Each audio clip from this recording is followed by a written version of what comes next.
नमो उज्जयानं नमो लोये सहस्राहुणम् मङ्गलं भगवान् वीरो मङ्गलं गौतमो गणी मङ्गलं कुन्दकुन्दार्यो जैनधर्मोऽस्तु मङ्गलम् सर्वमङ्गलमाङ्गल्यं सर्वकल्याणकारकं प्रधानं सर्वधर्माणां जैनं जयतु शासनं जैनं जयतु शासनं जैनं जयतु शासनम् वन्दे तु सर्वसिद्धे ध्रुवमचलमनोवमङ्गलिं पत्ते ओच्छामि समयपावडे मीनमोऽसुधकेवली वनिदं नमः समयसाराय सानुभूत्या चकासते चित्स्वभावाय भावाय सर्वभावान्तरच्छिदे अनन्तधर्मणस्तत्त्वं पश्यन्ति प्रत्यगात्मनः अनेकान्तमयी मूर्तिर्नित्यमेव प्रकाशताम् निस्संग है जो आयो सम निर्लेप है आकाश से निज आत्मा में ही विहरते जीवनन परति आस से जिनके निकट सिंहादि पशु भी भूल जाते क्रूरता उन दिव्य गुरुओं की अहो कैसी अलौकिक शूरता। तीन लोक त्रिकालवर्ती सर्व पंच परमेष्टि भगवंतों की जय हो। तीन लोक त्रिकालवर्ती सर्व कृत्रिम अकृत्रिम चैत्य चैत्यालयों की जय हो। त्रिकालवर्ती द्वादशांगमयी जनवाणी माता की जय हो। तीन कम 9 करोड़ मुनिराजों की जय हो। सत्य सनातन दिगंबर जैन धर्म की जय हो। परम पूज्य परम उपकारी श्री सद्गुरुदेव की जय। बोल 37 ज्ञाननु लक्ष्य पर ऊपर न हो। इंद्रिय ज्ञाननु लक्ष्य कदी आत्मा ऊपर न हो।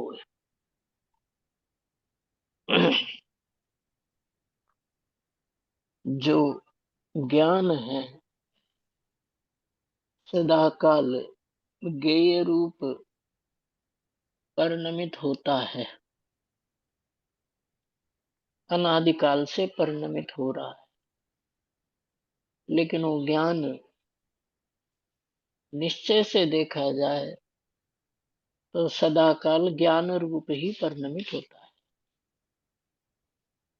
ज्ञान कभी भी ज्ञेयाकार परिणमित नहीं होता। इसलिए ज्ञान का लक्ष्य कभी पर पदार्थ की ओर नहीं होता है। ज्ञान का परिणमन ज्ञान रूप ही होता है। ज्ञान पर को देखे तो ज्ञान हो जाए, ऐसा नहीं है। पर हो अथवा न हो, इस बात की सिद्धि न्याय ग्रंथों में बहुत अच्छी तरह से की है कि ज्ञान को जानने के लिए पदार्थों की आवश्यकता नहीं है। ये भ्रम है। स्वामी जी ने अनंत धर्मत्व शक्ति है ना एक, 27 नंबर। उस अनंत धर्मत्व शक्ति में लोह चुंबक का उदाहरण दिया। लोह चुंबक, चुंबक मैग्नेट से सुई पास आती है चुंबक की वजह से। ये भ्रम है। उसकी योग्यता होती है तो आती है, और लोह चुंबक की उपस्थिति होती है वो उसकी योग्यता है। पदार्थ का ज्ञान होता है उस काल में, पदार्थ बाहर में होता है। ये योग्यताओं का खेल है। ज्ञान अपनी योग्यता से परिणमित होता है उस पदार्थ के आकार रूप। वो पदार्थ अपने में परिणमित। भ्रम कितना भारी, भ्रम कितना बड़ा, कि पदार्थ की वजह से ज्ञान हुआ। सामान्य रूप से किसी से भी पूछो तो कहता पदार्थ है इसलिए ज्ञान हुआ, नहीं होता तो नहीं होता। ये भ्रम है, ये व्यवहार ज्ञान की बात। निश्चय से देखो तो ज्ञान ज्ञान रूप परिणमित होता है, अपनी योग्यता से परिणमित होता है। पदार्थ उस काल में उपस्थित होता है, इसलिए पदार्थ से ज्ञान होता है ऐसा भ्रम होता है। खरेखर वास्तव में पदार्थ से ज्ञान नहीं होता है। ज्ञान तो अपनी योग्यता से ही होता है। ज्ञान का परिणमन स्वतंत्र है, धारणा भी स्वतंत्र है। जो मैं इतना जानता हूं, मैं इतना याद करता हूं, मुझे इतना याद है, ये भ्रम है। संसार के दो ही कारण बताए, एक तो अहम और वहम। जीव को जो भ्रम है उसको वहम कहते हैं उर्दू भाषा में, अहम कहते हैं अहंकार को। तो संसार के दो कारण वहम और अहम। धर्म क्षेत्र में जो भजन लिखे गए उसमें भी लिखा है, श्रीमद रायचंद जी ने भी इस बात को कहा है कि आत्म भ्रांति सम रोग नहीं। यहाँ भ्रांति शब्द पर फोकस करना है, क्योंकि ज्ञान का लक्ष्य पर ऊपर नहीं होता है, इस बात को समझना है। ज्ञान अपने स्वरूप को छोड़ता नहीं, और ज्ञान का स्वरूप यह है कि ज्ञान का लक्ष्य कभी बाहर पदार्थों पर नहीं होता। ज्ञान का लक्ष्य अपने ऊपर ही होता है। सम्यक ज्ञान की बात है, चारित्र की अपेक्षा बात है, एक सिद्धांत की अपेक्षा बात है। इस बोल के संबंध में सिद्धांत की अपेक्षा पहले चर्चा करते हैं कि ज्ञान के लिए पदार्थ की आवश्यकता नहीं होती। 39 नंबर की गाथा प्रवचन सा केवल ज्ञान का उदाहरण दिया। जो भूतकाल में नष्ट हुए पदार्थ है उनको भी जानता है, भविष्य में जो पदार्थ अभी अर्थात पर्यायों की बात है उत्पन्न नहीं हुई उनको भी जानता है। अब इन दो बातों से सिद्ध होता है कि ज्ञान को जानने के लिए पदार्थों की आवश्यकता नहीं होती, जैसे केवल ज्ञान। बात तो सही है ना। जो पदार्थ नष्ट हो गए उनको भी जानता है ना, तो पदार्थ है नहीं फिर भी जानता है। भविष्य में जो पर्याय होंगी उनको वर्तमानवत जानता है। मतलब जो पदार्थ अभी सामने आया ही नहीं उसको भी जानते हैं। अवधि ज्ञान भी भविष्य की बातें बता देता है, मनोपर्य ज्ञान भी बता देता है। जो पदार्थ अभी है ही नहीं, इन उदाहरणों से ये निर्णय करना है कि ज्ञान की परिणति स्वतंत्र है। अभिमान की गुंजाइश नहीं कि मैं इतना बड़ा विद्वान, मैं इतना बड़ा ज्ञानी। बाहर के क्षोभम को भूलना ये सबसे पहला कदम है मोक्ष मार्ग का। भूलना नास्तिक की बात है। मैं शुद्ध चैतन्य द्रव्य हूं, ये अस्थि की बात है। क्षोभम ज्ञान वो मैं नहीं, मैं तो ज्ञान का पिंड हूं, परिणति नहीं। मैं ज्ञान परिणति नहीं, ज्ञान का पिंड हूं। ये मोक्ष मार्ग की पहली शर्त है। और परिणति वाला ज्ञान भी स्वतंत्र है, और परिणति जिसके आधार से होती है वो ज्ञायक पिंड भी स्वतंत्र है। दोनों अपनी अपनी योग्यता रखते हैं। इस समय भाषा ऑर्गेनाल से कौन सा शब्द निकलना है, कौन सा शब्द कान में पड़ना है और किसका ज्ञान होना है, जरूरी नहीं कि शब्द कान में पड़ गया तो ज्ञान हो ही गया। संयोग है लेकिन ज्ञान नहीं है। उपयोग जहां जाएगा वहां का ज्ञान होगा। जो परिणति ज्ञान की अंतरंग में परिणमित होती है, वो परिणति कैसी है, सिद्धांत की अपेक्षा दूसरी बात चारित्र की अपेक्षा चर्चा करेंगे। जो ज्ञान परिणति है, ज्ञान परिणति छोड़ो, प्रत्येक गुण की परिणति का लक्ष्य अपने ऊपर ही हो। ज्ञान सदाकाल ज्ञान रूप परिणमित होता है। जैसे ध्यान से सुनना कुशल भाई, जैसे ज्ञान की पर्याय निश्चित है, अरे वैसे ज्ञान की उपाधि भी निश्चित है। दोबारा, ज्ञान किस आकार के रूप में परिणमित होना, ज्ञेय आकार वो ज्ञान की उपाधि। तो जैसे ज्ञान पर्याय स्वतंत्र है, निश्चित है, क्रमबद्ध है, वैसे ज्ञानाकार भी, इसीलिए मैंने ध्यान से सुनने की बात कही थी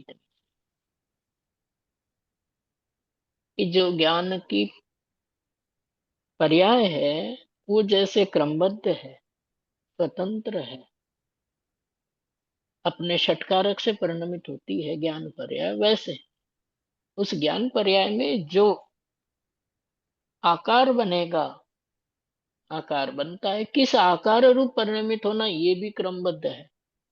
इसलिए मैं ज्ञान करता हूं या मुझे ज्ञान होता है, ये शब्द सुनने से ज्ञान हो रहा है, ये चर्चा चल रही है इसलिए मुझे ज्ञान हो रहा है, ये सब भ्रम है।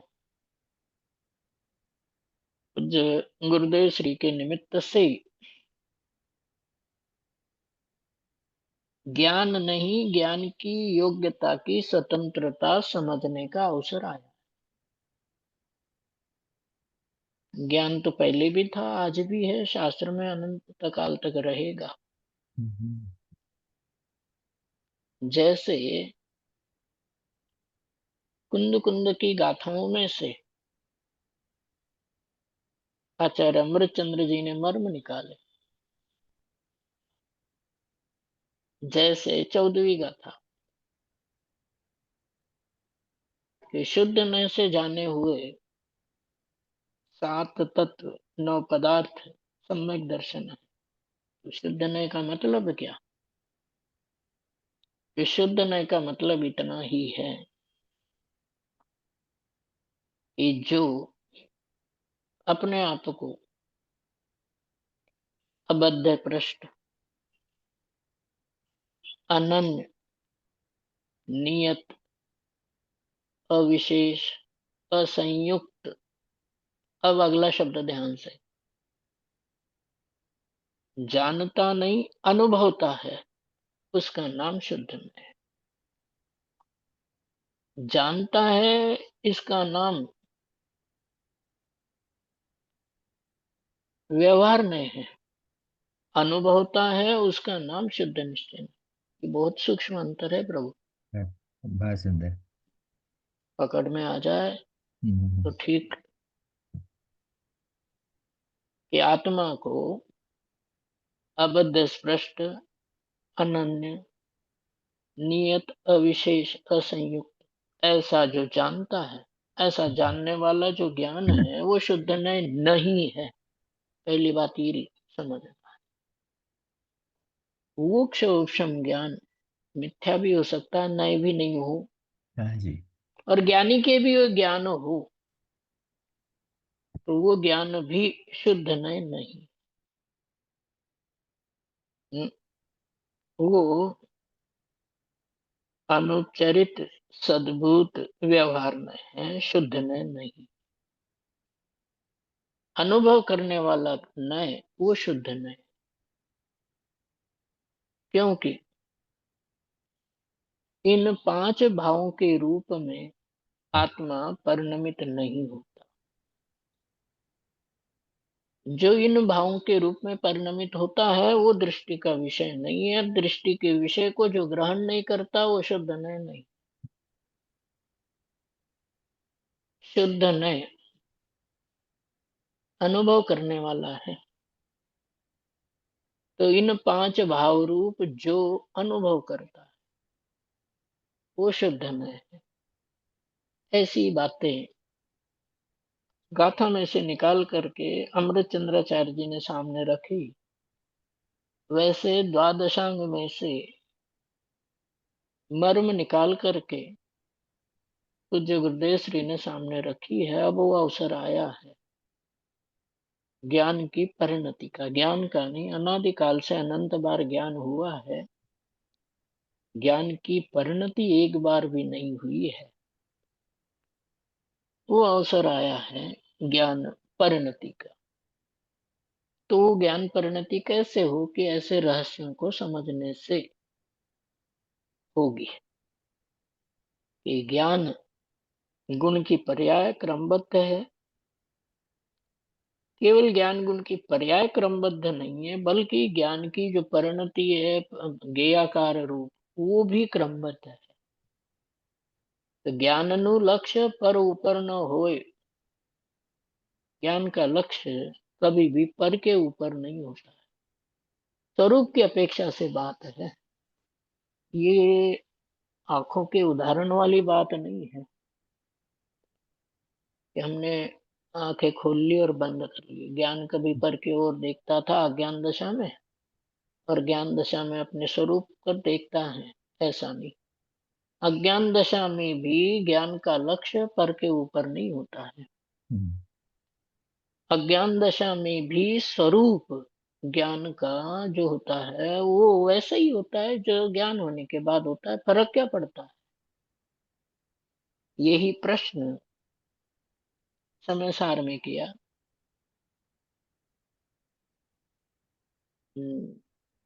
36 37 गाथा, दो गाथाओं के पहले तो पूछा कि भाई ज्ञान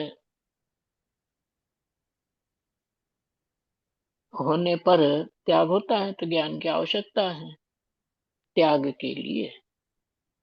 तो वहां आचार्य ने रोक दिया, अमृत चंद्राचार्य जी, कुंद कुंदाचार्य दोनों ने कह दिया कि प्रभु पहले ये समझ लो त्याग का मतलब क्या है।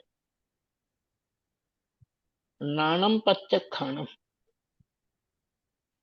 ज्ञान ही त्याग है। अज्ञान दशा में जिनको अपना मानता था, ज्ञान होने के बाद, सम्यक ज्ञान होने के बाद ये पता चला कि वो मेरे नहीं थे। अब वो मेरे नहीं हैं, ऐसा जो ज्ञान है वास्तव में वो ज्ञान ही प्रत्याख्यान है। अज्ञान दशा में भी ज्ञान पर को नहीं जानता था, ज्ञान होने पर भी ज्ञान पर को नहीं जानता है। तो बात इतनी सी समझनी है, और इसने समझने के लिए ही उपदेश है। वस्तु को बदलने के लिए उपदेश नहीं है, वस्तु के ग्रहण त्याग के लिए भी उपदेश नहीं है, वस्तु कैसी है इसको जानने के लिए उपदेश होता है।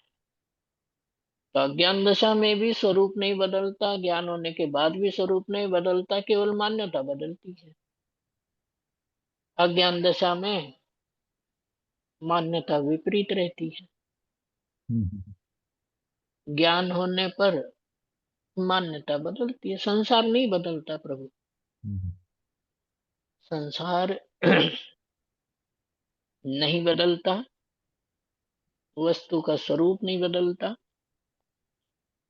केवल मान्यता बदलती। जो मान्यता कैसे बदलती है, देखो फिर वही 14वीं गाथा 15वीं गाथा। आत्मा को बद्ध स्पृष्ट अन्य अन्य ऐसे अनेक प्रकार से देखने पर आत्मा अनेक दिखाई देता है। आत्मा अनेक प्रकार दिखाई देता है, होता नहीं है। हम्म, अज्ञान में ये जीव अनेक प्रकार हम्म, का मानता है, न आत्मा होता है न होगा, हाँ जी। लेकिन अनेक प्रकार से दिखाई देता है। 5 प्रकार वहां बताया, 5 प्रकार से भावार्थ में जयचंद जी छापड़ा साहब ने लिखा है। ये आत्मा अनेक रूप दिखाई देता है। देखो भाषा, हम्म, आत्मा अनेक प्रकार से दिखाई देता, दिखाई देता होता है ऐसा नहीं। आत्मा तो एक रूप ही रहता है। दृष्टि का विषय, शुद्धने का विषय जो एक रूपता है, वैसा आत्मा एक रूप ही रहता है। लेकिन बात समझ में आ रही है? हम्म, हाँ प्रभु, मूल बात है कि आत्मा अनेक प्रकार का दिखाई देता है, हम्म, और ये पर्याय सहित ऐसा देखने पर दिखाई देता है। जैसे उदाहरण दिया, एक उदाहरण की चर्चा करते हैं, बाकी 4 की तो नहीं करें। हम्म, कमल का पत्ता पानी को छूता हुआ दिखाई देता है, कमल का पत्ता पानी को छूता नहीं है। हम्म, समझ में आ गया? उदाहरण से भी समझ, छोटे से एक उदाहरण से भी बात पकड़ में आ जाए तो बहुत बड़ी बात हो जाती है। बात समझा। बात पक हाँ, बात पकड़ में आना बहुत बड़ी बात है, बातों को जानना बड़ी बात नहीं है। जो पत्ता पानी के स्पर्श करता हुआ दिखाई देता है, वो संयोग से, स्वभाव से देखो तो पत्ते ने, कमल के पत्ते ने कभी पानी को छुआ ही नहीं। ऐसे ही बद्ध स्पृष्ट आदि भावों से आत्मा को देखने पर आत्मा अनेक प्रकार का दिखाई देता। वहां तो 5 भावों की चर्चा है, लेकिन भाव 5 ही नहीं समझना। पहली बात क्या है, एक बीच में सामान्य बात बता देता हूं कि अनेक शास्त्रों को पढ़ना, याद रखना, न तो ये विद्वत्ता है न बुद्धिमानी। कुशल भाई, प्रभु बात क्या है कि अनेक शास्त्रों को पढ़ना, याद रखना, हाँ जी। ये कोई विद्वत्ता या चतुराई नहीं है। प्रत्येक शास्त्र में से, प्रत्येक गाथा में से अपने दृष्टि के विषय को निकालना, उसको खोजना, ये बुद्धिमानी है, ये विद्वत्ता है, ये पूज्य गुरुदेव श्री से सीखने को मिली है। बात सुंदर। गाथा कोई भी हो, स्वामी जी के सामने प्रवचन सार रखते थे तो उसको समय सार बना देते थे। हम्म, धौला के ग्रंथ रखो तो उनको भी वो समय सार बना देते थे। इसका मतलब क्या है कि प्रत्येक शास्त्र में से ध्रुव आत्मा अपना ध्येय निकालना, अपने ध्येय को निकालना, ये स्वाध्याय है। जैसे किसी जीव को, अज्ञानी जीव को पर की महिमा आती है, पर से महिमा मानता है, हम्म, पर में आश्चर्य मानता है, पर, पर को देखकर ओहो इतनी बड़ी बिल्डिंग, इतना बड़ा पैसा, इतना बड़ा पद, इतना सुंदर शरीर, पर को देखकर अपने आप को बड़ा मानता है। नहीं, वो जीव बहुत बड़ी भूल करता है, वो अपने चैतन्य की महिमा को अनदेखा करता है। अपने चैतन्य की महिमा अनंत काल तक गाई जाए तो भी समय समाप्त हो, उसकी महिमा पूरी न हो, ऐसा है। तो पर से या पर में आश्चर्य मानना, ये अपनी महिमा को अनदेखा करना है। हिंदी समझ में आती है ना ये, नहीं, बात समझे। कि अपनी महिमा कितनी है। अपने चैतन्य को लक्ष्य में लेकर के चिंतन मनन करना, अपने चैतन्य को ही मुख्य करके, बाकी ताने बाने बूनना। लोक व्यवहार लोक की भी बात करते हैं। एक छोटी सी बात, आपका मकान कितना बड़ा है, जिसका भी जितना भी है, आवश्यकता कितनी, एक कमरे की। नहीं। किसी का मकान 50 कमरे का हो, रहेगा एक कमरे में, हम्म, बाकी 49 कमरों में अहंकार रहता है। नहीं। खाली तो वो भी नहीं है। मतलब जितना आवश्यकता है उतने में ही जीव रहता है, बाकी में तो जीव मतलब मनुष्य रहता है, बाकी में हम्म, उसका अहंकार रहता है, दशा रहती है। वस्तु वस्तु में रहती है, वस्तु ज्ञान में नहीं आती, ये विषय है आज। ज्ञान का लक्ष्य पर ऊपर न होए, ज्ञान नु लक्ष्य पर ऊपर न होए। आगे लिखा है कि इंद्रिय ज्ञान नु लक्ष्य कभी आत्मा ऊपर न होए। वो तो इंद्रिय ज्ञान की चर्चा करेंगे तब, उसकी तो हम्म, लीला ही अलग है, अपरंपार। हम्म, ज्ञान सदा काल हम्म, ज्ञान रूप ही परिणमित होता है। वो ज्ञेयाकार भी ज्ञान ही है, पर ज्ञान ज्ञेयाकार रूप ही परिणमित करता है, पर रूप परिणमित नहीं होता है, हम्म, पर की वजह से परिणमित नहीं होता। ज्ञान अपनी योग्यता से परिणाम। परिणमित होता है। नहीं। ये बहुत बड़ी बात है, हम्म, ये समझने की बात है। जो ध्यान का प्रकरण है, उसमें एक बात बताई कि सभी ध्यानों का विषय आर्तर रौद्र को छोड़ दें, हम्म, सभी ध्यानों का विषय तो एक शुद्ध चैतन्य आत्मा ही होता है। हम्म, तो प्रश्न ये है कि इतने भेद क्यों किए। यदि ये बात समझ में आ जाए तो ये सब भेद एक रूप है, ये बात समझ में आ जाएगी। हम्म, चाहे धर्म ध्यान हो, चाहे शुक्ल ध्यान हो, चाहे धर्म ध्यान के भेद हो, शुक्ल ध्यान के भेद हो, हम्म, सभी ध्यानों का विषय एकमात्र चैतन्य आत्मा ही है। एक बात तो वहां ये समझा, एकाग्र होने के लिए। हम्म, दूसरी बात, वीर सिंह स्वामी जी ने धौला में और एक ग्रंथ अच्छी तरह से याद नहीं है, दो हम्म, जगह पढ़ने में आई अब तक। हम्म, ये सारा विश्व ही या तो आदि पुराण है या हरिवंश पुराण, पुराण में है, आज जिनसे आचार्य की बात है। ये सारा विश्व ही ध्येयों से भरा हुआ है। मतलब ये है कि पर को जाने तो भी वीतरागता को नहीं छोड़े, तब तो जाकर के सामने वाला पदार्थ ध्येय बन गया, धर्म ध्यान बन गया। नहीं तो आर्त और रौद्र ध्यान बन गया। यदि ये भाषा समझ में आ गई तो हाँ।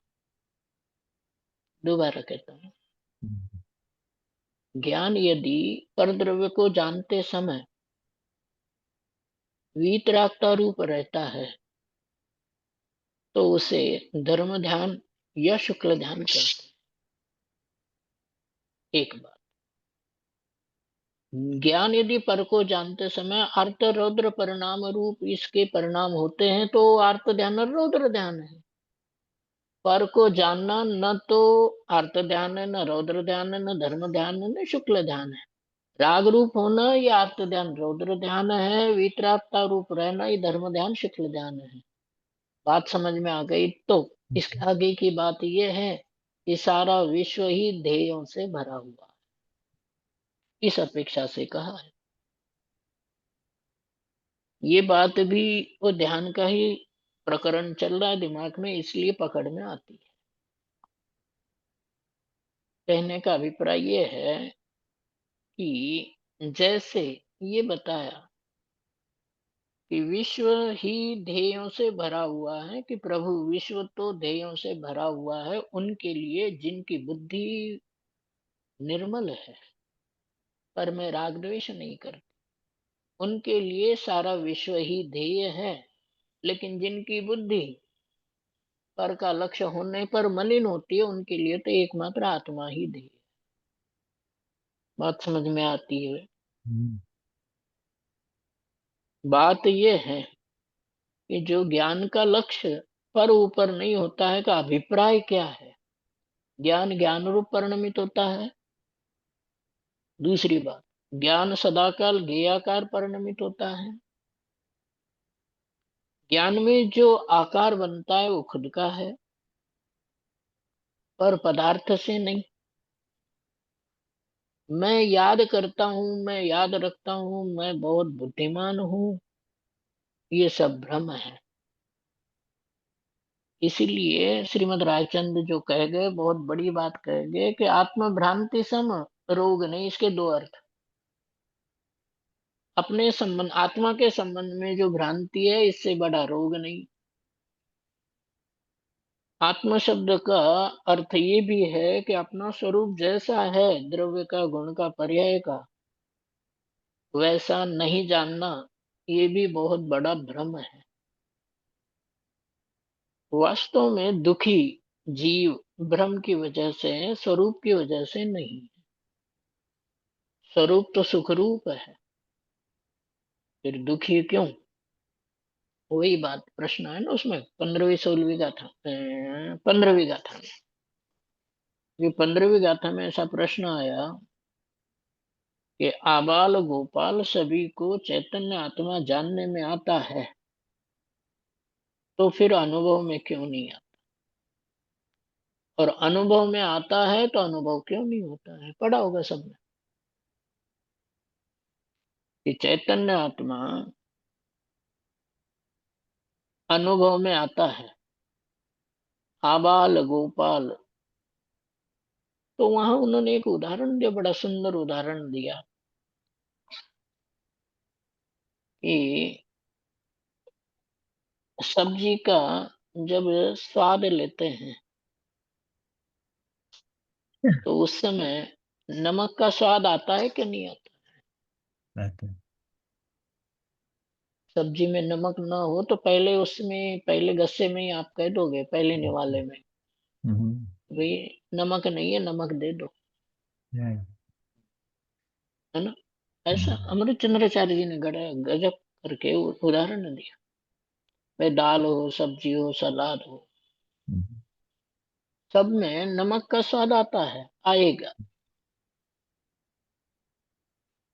लेकिन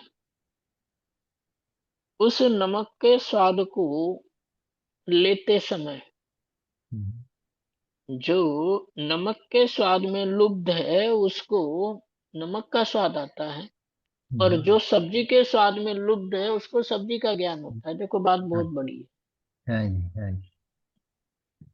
है। जो सब्जी का स्वाद लेता है। प्रश्न ये है कि कौन लेता है। तो जो सब्जी के स्वाद में लुब्ध है, लुब्ध शब्द है ना, नहीं। डूबा हुआ है, उसको नमक का स्वाद नहीं आता है। हम्म, बड़ी पहेली बन गई बात ये।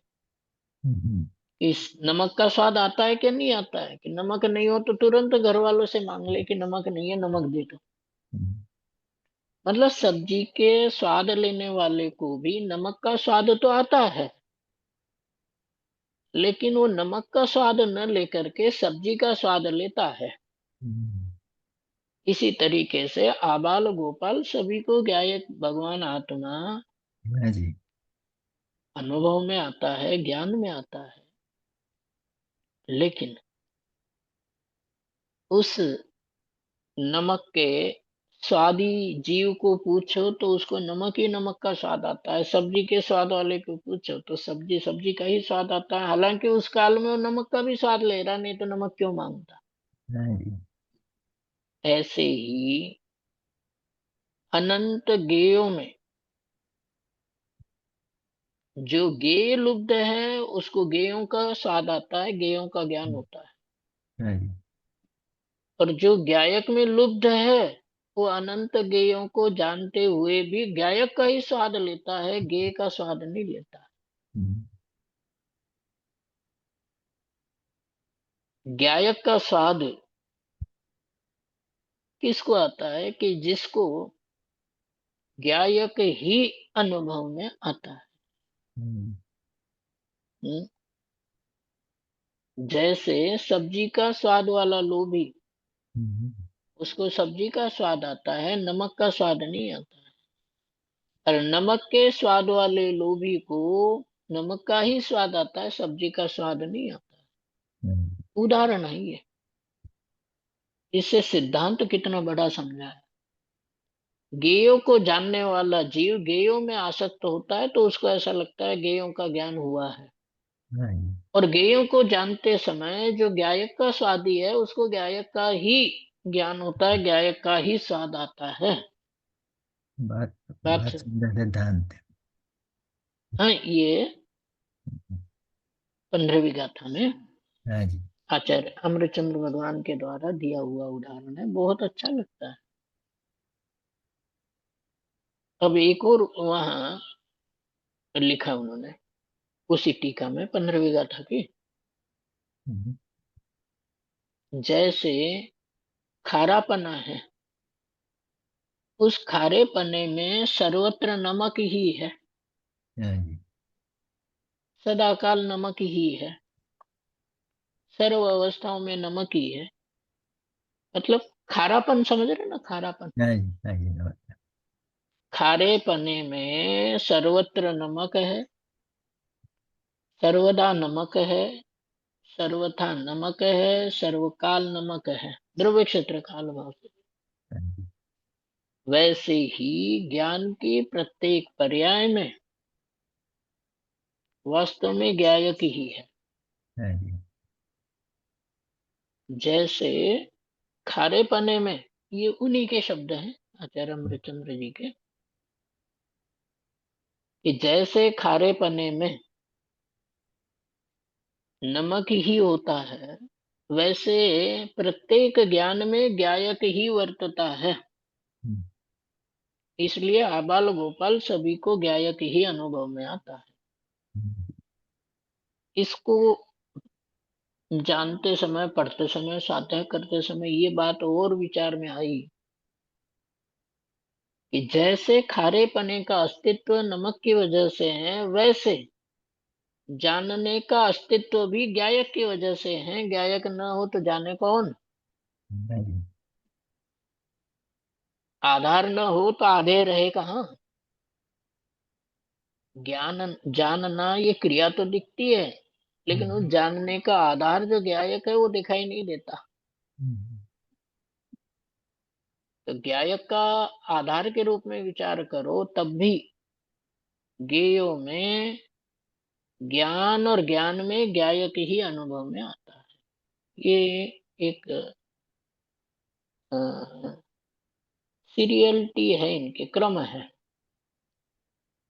ज्ञेयों में ज्ञान है और ज्ञान में ज्ञाय। ज्ञेयों में ज्ञान रहता है। इसलिए जब ये इस गाथा की टीका हुई तो इस टीका में सारांश ये बताया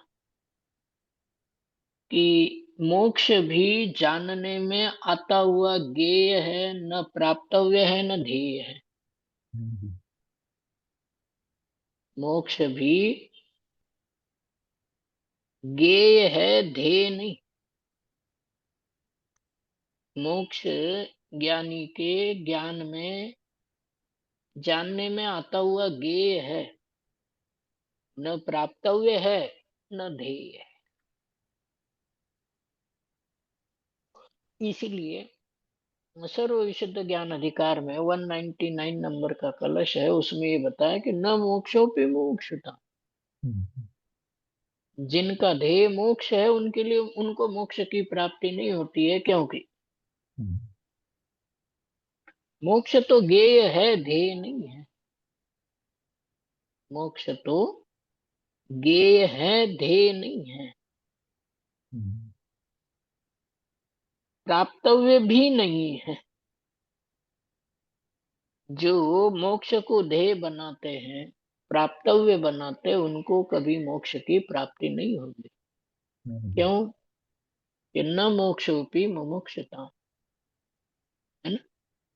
उसमें लिखा है ना कि सामान्य जनवत तेषां, जैसे जिनको वस्तु स्वरूप का तत्व ज्ञान का पता नहीं, उनको तो मोक्ष होता ही नहीं। लेकिन जो वस्तु के स्वरूप को शास्त्रों से जानते हैं,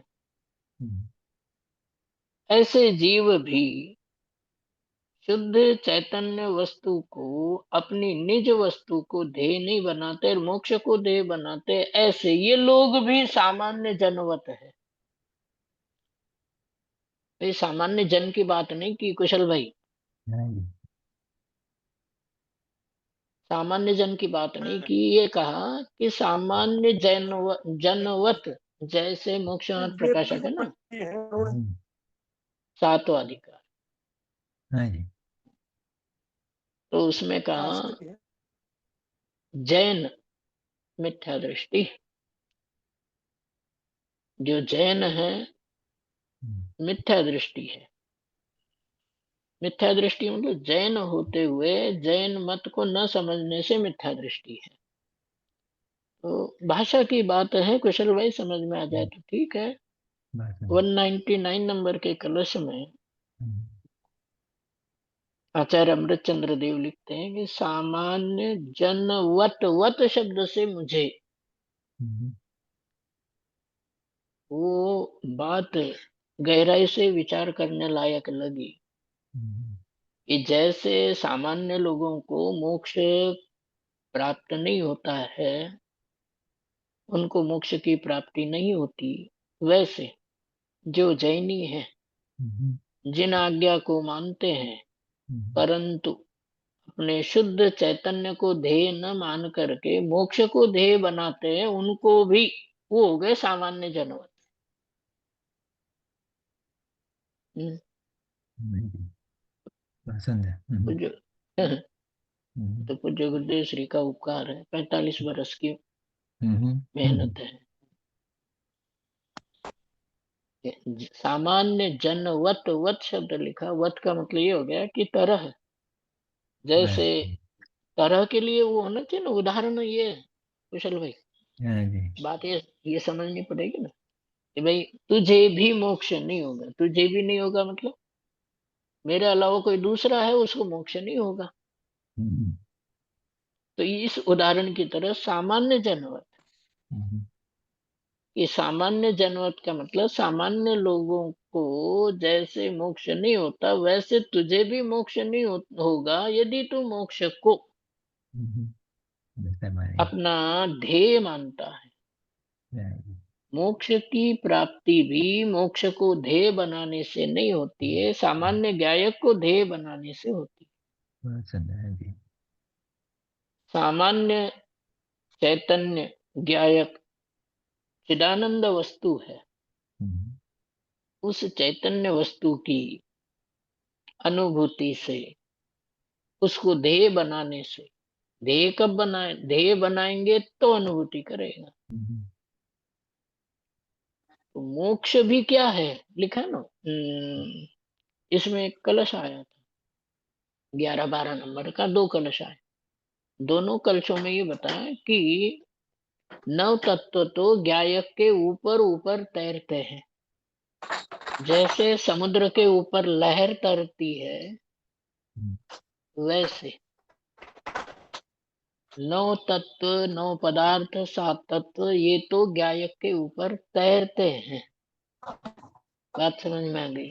बहुत सुंदर। ऐसे ही नौ तत्व ये चैतन्य के ऊपर तैरने वाले होते हैं।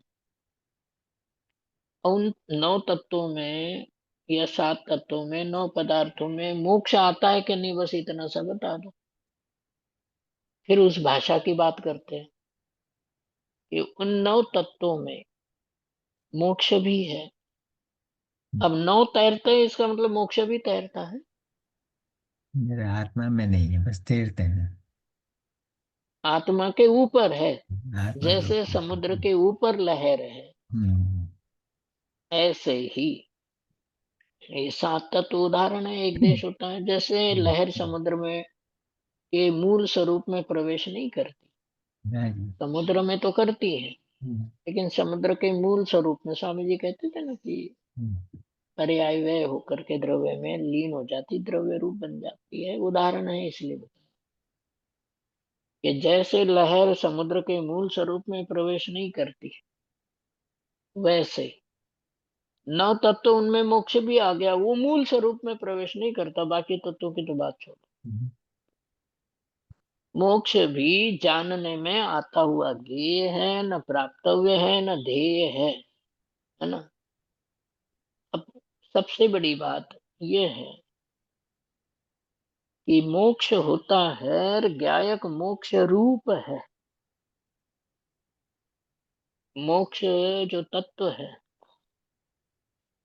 वो प्रकट होता है 14वें गुणस्थान के बाद।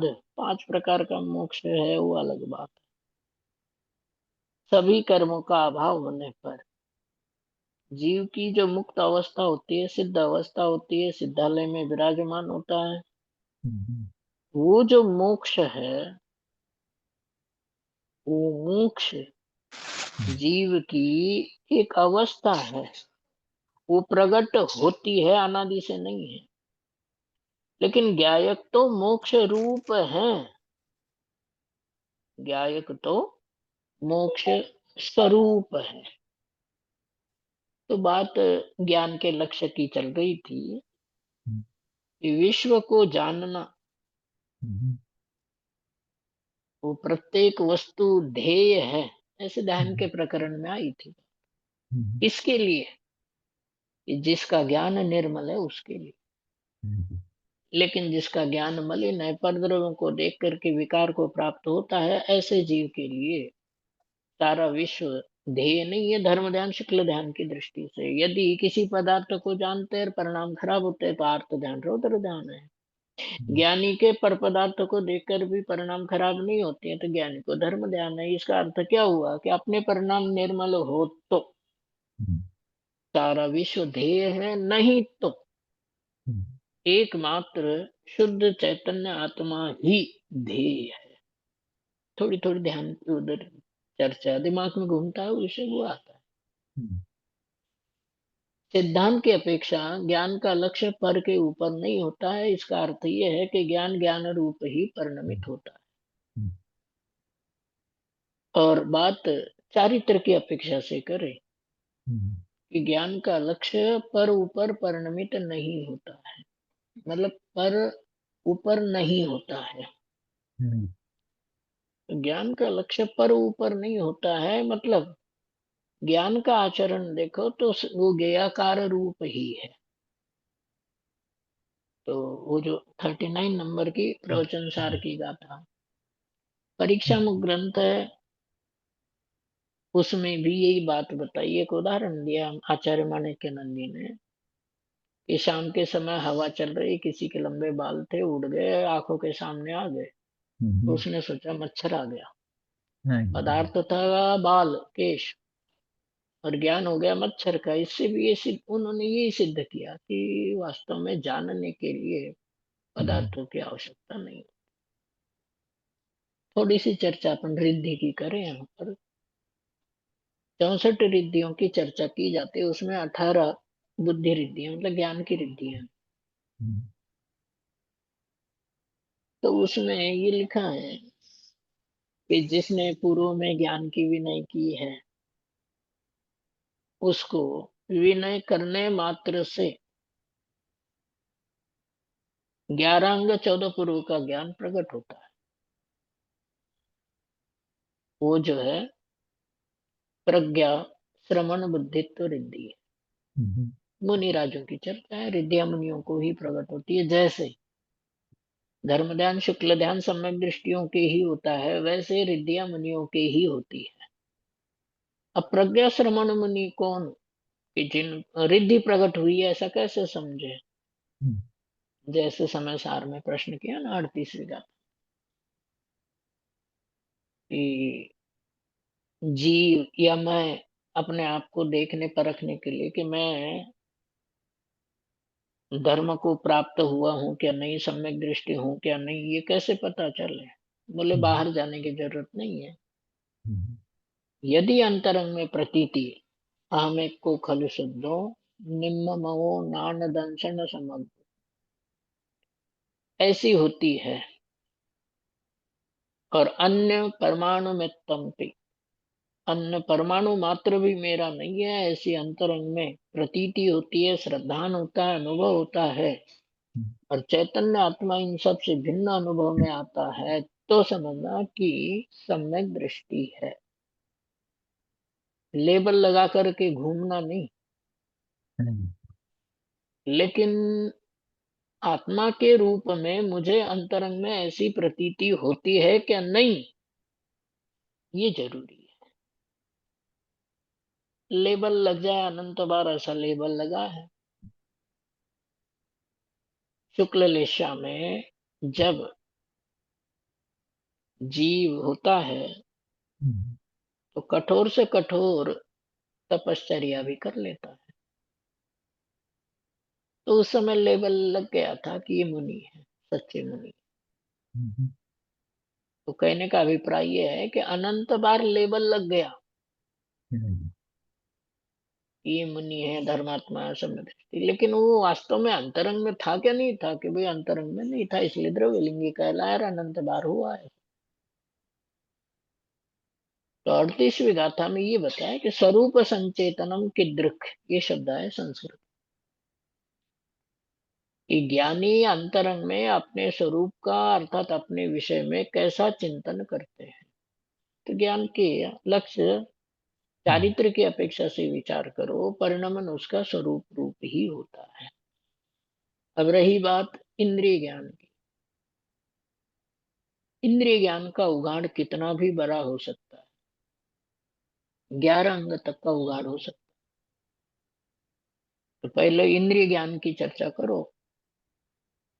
तो किसी को 11 अंग तक का ज्ञान हो जाए, हम्म, हजारों शास्त्र याद रह जाए, हाँ जी, लाखों करोड़ों गाथाएं याद रह जाए, लेकिन वो जो इंद्रिय ज्ञान है, इंद्रिय के द्वारा होता है। एक बात याद आ रही हो कर, पहले उसकी चर्चा कर लेते हैं हम्म, रहस्यपूर्ण चिट्ठी में। तो अनुभव जो है मति श्रुत ज्ञान से होता है कि नहीं? तो वहां इन मति ज्ञान श्रुत ज्ञान मतलब इंद्रिय ज्ञान की चर्चा। वो कहते हैं कि मति ज्ञान तो पर को ही ग्रहण करता है। अब साथ में ये कहा कि अनुभव के काल में भी वो रहता है। दूसरा, जिन विषयों को मति ज्ञान ने ग्रहण किया, वो श्रुत ज्ञान भी उनके निमित्त से बाहर के पदार्थों को जानता है। तो वहां पर साथ में ये भी कहा, अनुभव के काल में ये दोनों ज्ञान रहते हैं। हम्म, अब ये दोनों सोचने की बात है, ये दोनों ज्ञान तो इंद्रिय ज्ञान है, और अनुभव होता है वो अतीन्द्रिय है। हाँ जी, हाँ जी। तो अर्थ क्या समझना है कि जो ज्ञान मति और श्रुत के निमित्त से बाहर परद्रव्यों को जानने में लगा हुआ था, वही ज्ञान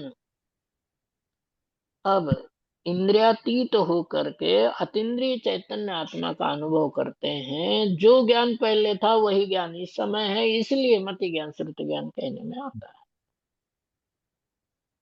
बात पकड़ में आ गई। हाँ जी। प्रश्न क्या है कि अनुभव के काल में मति श्रुत ज्ञान है क्या नहीं है, कि उसका हम्म, सीधा उत्तर न दे करके दो प्रकार से। अनुभव के काल में मति ज्ञान श्रुत ज्ञान होता भी है, नहीं भी होता है। होता है किस अपेक्षा से, कि जो ज्ञान पहले इंद्रियों के द्वारा व्यापार करता था, बाहर घूमता था, वही ज्ञान अनुभव के काल में आत्मा को जानता है। ज्ञान कोई नया नहीं आया, फर्क पड़ गया। कि जो ज्ञान, यहाँ एक उदाहरण और याद आ रहा है कि एक बगीचे में पानी तो सब में एक जैसा ही जाता है। हम्म, कि नींबू के पेड़ में पानी जाता है तो वही पानी खट्टा हो जाता है, संतरे के पेड़ में खट्टा मीठा हो जाता है, आम वगैरह के पेड़ में मीठा हो जाता है। तो पानी तो वही है, ऐसे ही ज्ञान तो वही है, मति श्रुत। हम्म, लेकिन अब वो ज्ञान मुड़ गया। पहले इंद्रियों के द्वारा जानता था तो इंद्रिय ज्ञान कहलाता था। अब इंद्रियों का अवलंबन छोड़ करके आत्मा को जानता है, क्योंकि आत्मा अतीन्द्रिय है इसलिए उसको अतीन्द्रिय ज्ञान कहते हैं। बात समझ में आ गई। हाँ जी। ज्ञान वही है ना। तो पहले ज्ञान तो इंद्रिय ज्ञान कहलाता था, अब अतीन्द्रिय है तो वो नहीं है, ऐसा दोनों ही प्रकार से होता है ना। कि जो इंद्रियां जीव को ज्ञान में निमित्त पड़ती है, उनके निमित्त से ज्ञान पर की ओर जाता है। इंद्रियां, इनका स्वभाव है पर का ज्ञान करना।